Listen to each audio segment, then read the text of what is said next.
నిజాం కాలేజీలో ఎంఎస్సీ చదివింది. ఆర్పీఎఫ్లో ఉద్యోగం సాధించాలని ఆశపడింది. రైల్వేలో ఎస్ఐ పోస్టు కోసం పరీక్ష రాసింది. కానీ మెల్లకన్ను ఉండడంతో మెడికల్గా అన్ఫిట్ అయ్యింది. అయినా తను ఆర్పీఎఫ్ ఎస్ఐగా ఎంపికయ్యానంటూ కుటుంబ సభ్యులతో పాటు బంధువులు, గ్రామస్తులను నమ్మించింది.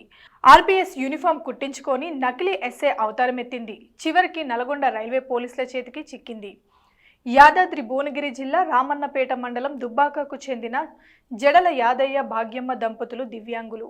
వీరికి కుమార్తె మాలవిక, కుమారుడు మల్లేష్ ఉన్నారు. బతుకుదెరువు కోసం 15 ఏళ్ల కిందట నార్కట్పల్లికి వలస వచ్చి ఓ అద్దె ఇంట్లో నివసిస్తున్నారు. మాలవిక హైదరాబాద్లోని నిజాం కళాశాలలో ఎంఎస్సీ పూర్తి చేసింది. ఆర్పీఎఫ్ ఎస్ఐ ఉద్యోగం కోసం పరీక్ష రాసింది. అయితే వైద్య పరీక్షల్లో ఆమె ఎంపిక కాలేదు. కానీ తనకు రైల్వే డిపార్ట్మెంట్లో ఎస్ఐ ఉద్యోగం వచ్చిందంటూ తల్లిదండ్రులను, స్థానికులను నమ్మించింది. నెలకు 60,000 జీతం అని చెప్పింది. నల్గొండ సికింద్రాబాద్ రైల్వే స్టేషన్లో ఆర్పీఎఫ్ పోలీసుల విధులను పరిశీలించింది. ఎల్బీనగర్లో ఓ టైలర్ వద్ద ఆర్పీఎఫ్ ఎస్ఐ డ్రెస్ కుట్టించుకుంది. అప్పటి నుంచి అందరినీ నమ్మించేలా ఆ డ్రెస్తోనే తిరుగుతూ ఉండేది. హైదరాబాద్లో ప్రైవేట్ జాబ్ చేస్తూ కొంత మొత్తంలో సంపాదిస్తూ ఉండేది. అనుమానం వచ్చిన తండ్రి యాదయ్య మాలవికను నిలదీశాడు. ₹1 కూడా ఇంట్లో ఇవ్వకపోవడంపై ఆరా తీస్తే గొడవ పడేదని, గుర్తింపు కార్డులు చూపించమని అడిగినా బుకాయించేదని తెలిసింది. ఆలయాల్లో దర్శనానికి ఎస్ఐ డ్రెస్తోనే వెళ్లేది.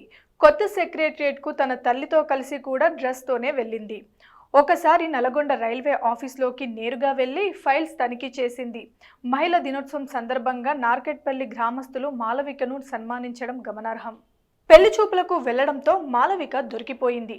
పెళ్లికొడుకు కుటుంబ సభ్యులకు అనుమానం వచ్చి నల్గొండ ఆర్పీఎఫ్ పోలీసుల నుంచి వివరాలు సేకరించారు.